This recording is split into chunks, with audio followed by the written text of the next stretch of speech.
औज़ुबिल्लाहिमिनश्शैतानिर्रजीम बिस्मिल्लाहिर्रहमानिर्रहीम।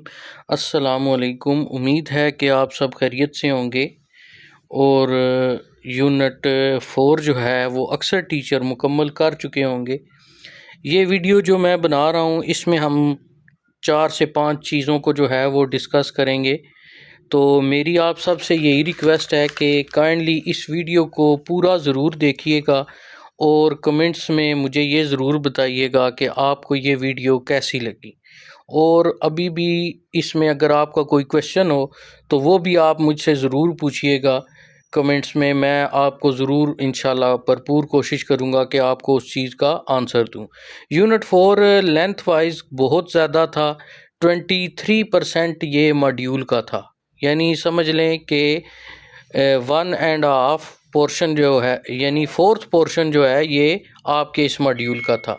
तो हम में से तो जो अक्सर हैं वो टीचर वो इस एप्लीकेशन को खोलने में ही परेशान हो रहे हैं अभी तक, मुझ समेत, और कुछ जो हैं वो जस्ट ओपन करते हैं और जल्दी जल्दी से वो एक्टिविटीज़ उसको निपटाने की कोशिश करते हैं।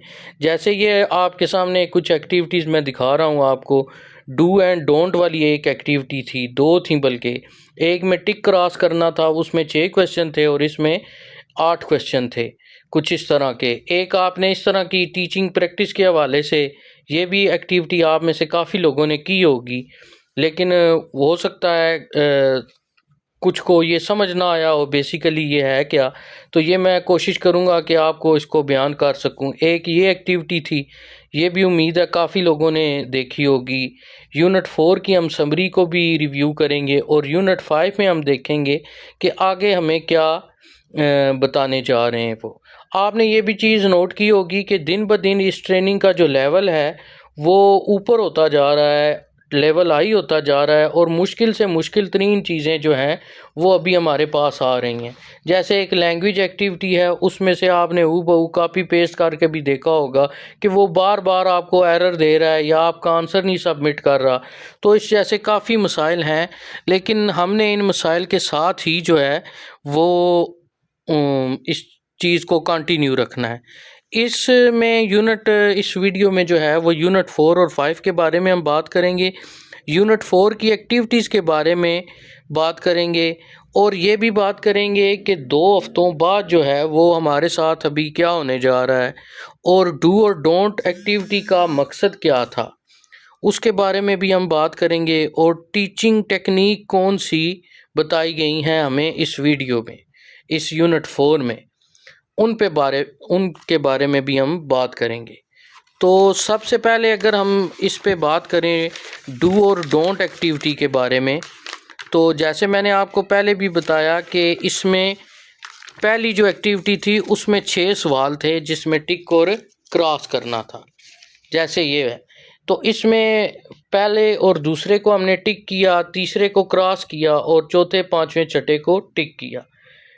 जिसको क्रॉस किया उसका मतलब ये है कि ये काम हमने नहीं करना, और उसमें ये था कि हमने एकेडमिक लैंग्वेज जो है वो यूज़ नहीं करनी, सिंपल से सिंपल लैंग्वेज को यूज़ करना है ताकि जो लर्नर है वो हमारी बात को अंडरस्टैंड कर सके और उसकी ज़ुबान में ही यानी जो उसकी नेटिव लैंग्वेज है उसी में हमने उसको वो चीज़ समझाने की भरपूर कोशिश करनी है। दूसरी में अगर हम देखें डू और डोंट, इसमें 8 सवाल थे, 5 का आंसर था डू, जिसमें पहली, दूसरी, चौथी, छठी और 7वीं उनका आंसर था डू, और तीसरी, 5वीं और 8वीं का आंसर था डोंट। डू और डोंट मतलब ये आप सबको पता ही होगा। तो वो कहता है कि कौन से काम हैं जो हमें करने चाहिए। 5 काम उसने बताए हैं जी जो हमें ड्यूरिंग दी लेसन करने चाहिए। एक तो इंटरेक्शन पैटर्न को यूज़ करना चाहिए, जैसे आपने इस यूनिट 4 में 4 किस्म के इंटरेक्शन पैटर्न को देखा होगा। तो वो कहता है एक तो उनको इस्तेमाल करें, दूसरा वक्त की लिमिट को इस्तेमाल करें, लेसन प्लान में माहौल के हिसाब से हम तब्दीली भी कर सकते हैं। नंबर 4 पे है आप 3 में से किस स्टेज पर हैं ये ज़रूर बताएं। ठीक है, यानी जैसे यूनिट 3 में उन्होंने हमें बताया था पोस्ट प्री और वाइल, ये 3 स्टेजेस बताई थी। तो ये बच्चे को आप साथ साथ आगाह करते रहें कि आप अभी कौन सी स्टेज पे हैं, ये ज़रूर बताना चाहिए। और बच्चे को ख़ुद भी इस चीज़ का अंदाज़ा होना चाहिए कि अभी हमें जो सर हैं वो किस स्टेज पे लेके जा रहे हैं। एक वो कहता है कि लेसन प्लान में बनाते वक्त एक आपने एक्स्ट्रा एक्टिविटी को भी अपने माइंड में रखना है, ठीक है। Have an additional optional activity which you can use if there is time, यानी अगर आपके पास वक्त है तो वो एक ऐसी एक्टिविटी जो आप करवा सकते हैं उसको भी आपके दिमाग में होना चाहिए। 3 काम हैं जो हमें नहीं करने चाहिए। एक तो एक टॉपिक पढ़ाते हुए ही दूसरे टॉपिक को उसमें मर्ज नहीं करना चाहिए। दूसरा है जी, किसी भी एक्टिविटी में लंबी हिदायत ना दें, यानी इतनी लंबी हिदायत ना हो जाए कि वो बच्चा उस चीज़ को करते करते ही जो है वो परेशान हो जाए या उस चीज़ को समझने में उसको परेशानी हो।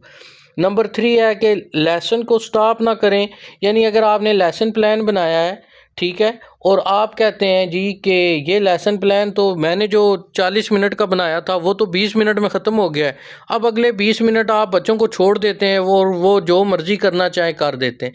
तो आपने उनको किसी न किसी तरीके से इंगेज रखना है ताकि वो काम में लगे रहें। कोई ना कोई उनको ऐसी एक्टिविटी दे देनी है, जैसे हम पीएसटी टीचर और बाकी भी टीचर अक्सर जो है वो कहते हैं अच्छा ये यहाँ से यहाँ तक लिख दें, तो कोशिश करें कुछ नया करें जिससे जो है वो बच्चे आपस में एक तो उनका डिस्कशन मेथड यूज़ करें, एक दूसरे से वो नॉलेज शेयर करें, आपसे वो क्वेश्चनिंग करें। तो इस लिहाज से वो कह रहा है कि आप लेसन को स्टॉप ना करें। एक और चीज़ थी जी, ये टीचिंग कंसेप्ट के हवाले से था कि टीचिंग कंसेप्ट के हवाले से अगर हम देखें तो ये 8 क्वेश्चन थे और 8 में उसने कहा था select the meaning from the drop down list next to the teaching concept. जैसे सबसे पहले हमने सिंप्लीफाइड का यहाँ पे मतलब क्या था कि कम मुश्किल और समझने में जो चीज़ आसान हो उसे हम सिंप्लीफाइड कहते हैं। नंबर 2 पे था जी, जो तलबा इकट्ठे काम करते हैं उनको क्या कहते हैं, हम ग्रुपिंग कहते हैं। जुमले और अल्फाज जो तलबा किसी भी टॉपिक को मुकम्मल करने के लिए इस्तेमाल करते हैं उनको हम यूज़फुल लैंग्वेज या यूज़फुल वर्ड भी कह सकते हैं। और नंबर 4 पे था वार्मर के बारे में। तो वार्मर क्या है, वही उसने उस चीज़ को पूछा हुआ था कि एक जिस्मानी सरगर्मी जो तलबा को मुतहर्रिक करती है, काम करने पर आमादा करती है, उसे हम वार्मर कहते हैं। मैं पहले भी अपनी वीडियो में ये चीज़ जिक्र कर चुका हूँ कि इस ट्रेनिंग में अक्सर वही चीज़ें आ रही हैं जिनको हम गैर इरादी तौर पे कर रहे हैं, वही चीज़ें अब हम इरादतन करेंगे और एक मैनेज और ऑर्गेनाइज तरीके से करेंगे। तो यही हमारी इस ट्रेनिंग में वो हमें बार बार समझाने की कोशिश कर रहे हैं। नंबर 5 पे अगर हम देखें तो वो कहता है कि तलबा को हदायत देने के बाद ये पूछें कि क्या वो ये एक्टिविटी कैसे करेंगे। इसको हम क्या कहते हैं, इंस्ट्रक्शन चेकिंग क्वेश्चन कहते हैं जी, ठीक है। यानी एक एक्टिविटी के बारे में बच्चों को आप डेमो दे रहे हैं और एंड पे फिर आप करने से पहले आप बच्चों से एक डेमो लें, उनसे पूछें क्या वो मुकम्मल उसको अंडरस्टैंड कर चुके हैं, तो फिर उसके बाद उन्हें वो काम करने को कहें। नंबर 6 पे है जी, फ्लुएंसी और एक्यूरेसी के बारे में वो हमसे यानी पिछले यूनिट से रिलेटेड ही वो इनमें हमसे जो है वो क्वेश्चनिंग कर रहा है। तो मेरी ये कोशिश होती है कि मैं हर यूनिट को ब्रीफली आपको इन डिटेल जो है वो बताऊं भी कि क्या वो पूछना चाह रहा है या क्या इसमें वो हमसे जानने की कोशिश कर रहा है। नंबर 6 पे है, लाजमी नहीं कि वो दुरुस्त इंग्लिश ही बोलें, जैसे कि रोल प्ले एक्टिविटी में। अब रोल प्ले एक्टिविटी में हमने एक्यूरेसी नहीं देखनी, हमने फ्लुएंसी देखनी, तो वो यही फ्लुएंसी के बारे में पूछ रहा है। नंबर 7 पे है, वो ज़ुबान जो असातिज़ा हकीकतन सिखाना चाहते हैं और प्रैक्टिस करवाते हैं उसको टारगेट लैंग्वेज कहते हैं। नंबर 8 पे है, कोई भी मिसाल उस चीज़ के बारे में जो तलबा करने जा रहे हैं एक मॉडल के ज़रिए हम उनको प्रेजेंट करते हैं। वो मॉडल कोई भी हो सकता है, किसी बच्चे को बुला के भी हम उसको एज आ रोल मॉडल वहाँ पे परफॉर्म करने का कह सकते हैं, ख़ुद भी कर सकते हैं किसी भी तरीके से। एक आपने इस तरह की एक्टिविटी देखी होगी और क्वेश्चनिंग थी ये ड्रैप एंड ड्रॉग वाली। ड्रॉप एंड ड्रैग वाली, सॉरी। तो ड्रॉप एंड ड्रैग वाली में यहाँ पे हमने यही देखा था कि मुख्तलिफ़ सिनेरियो हैं बच्चों के, यानी वो ग्रुपिंग की शक्ल में पढ़ रहे हैं, ठीक है, लर्नर टू लर्नर काम हो रहा है, ग्रुप वर्क में हो रहा है, रोटेटिंग ग्रुप्स में हो रहा है, पेयर वर्क में हो रहा है, यानी दो दो बच्चे मिंगल में हो रहा है, लिसनर्स वर्क अलोन, यानी अकेले वो कैसे करते हैं, टीचर टू लर्नर्स। तो इसके बारे में ये एक्टिविटी थी। तो ये भी उम्मीद है कि आपको ये क्लियर हो गई होगी। अब हम आते हैं जी समरी यूनिट नंबर 4 की।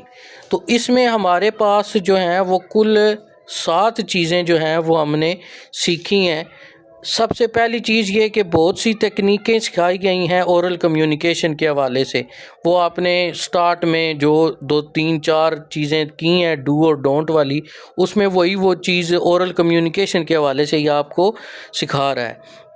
दूसरा वो कह रहा है कि लर्नर को बताएं कि आपका ये टॉपिक पढ़ाने का मकसद क्या है। जैसे कोई भी टॉपिक आप इंग्लिश का, मैथ का, साइंस का पढ़ा रहे हैं तो कम से कम बच्चों को पता हो कि वो आज क्या सीखने जा रहे हैं।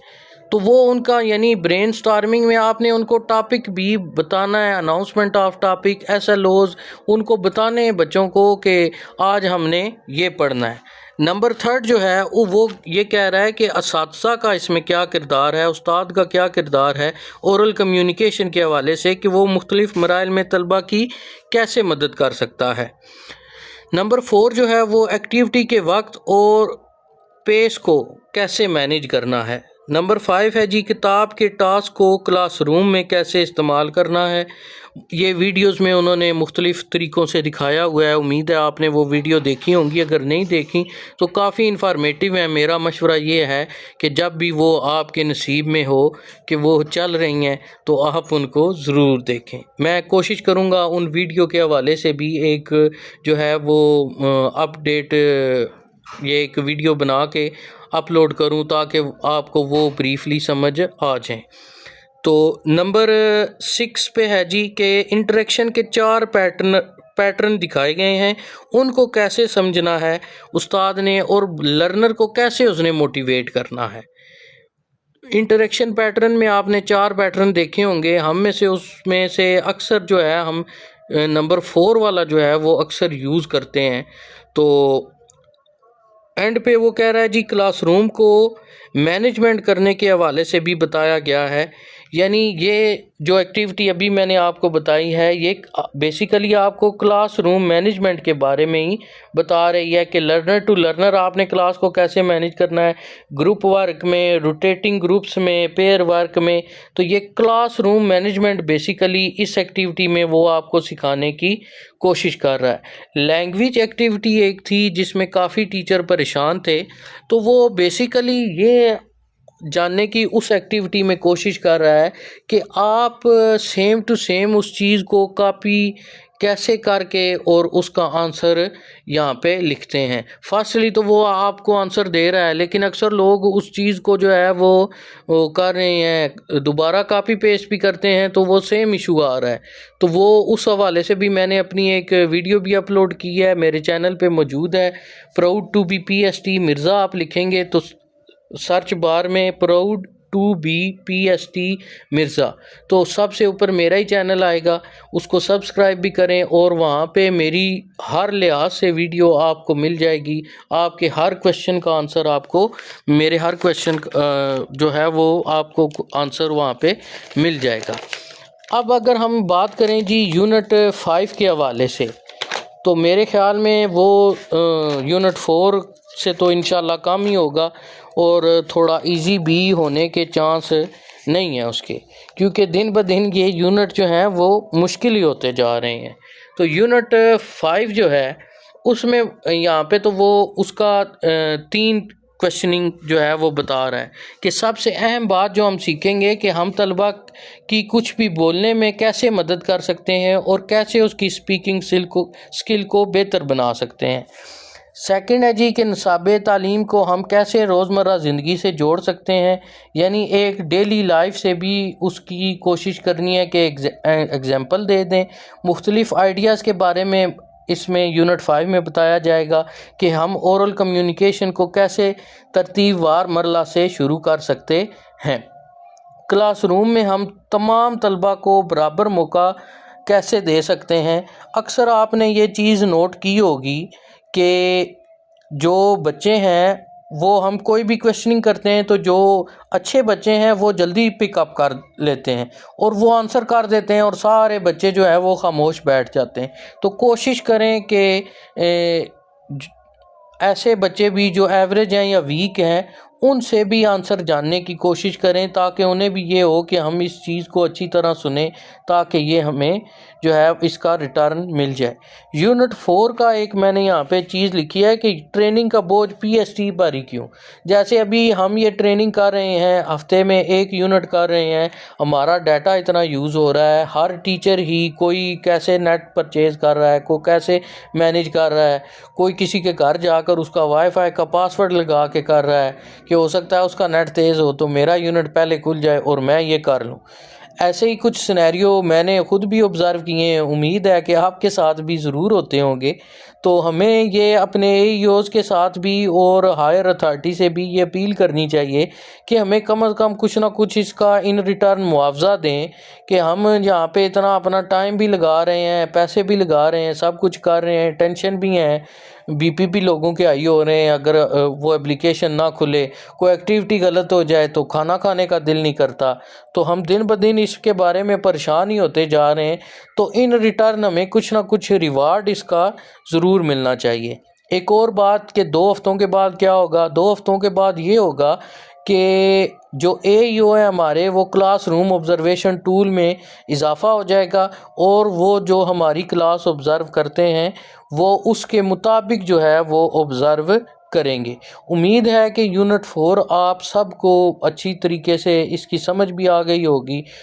इस हवाले से कोई भी आपका किसी तरह का भी क्वेश्चन हो तो उम्मीद है कि आप मुझे ज़रूर बताएंगे और मैं भरपूर कोशिश करूँगा कि आपको उस चीज़ का जवाब दे सकूँ। जज़ाकल्लाह।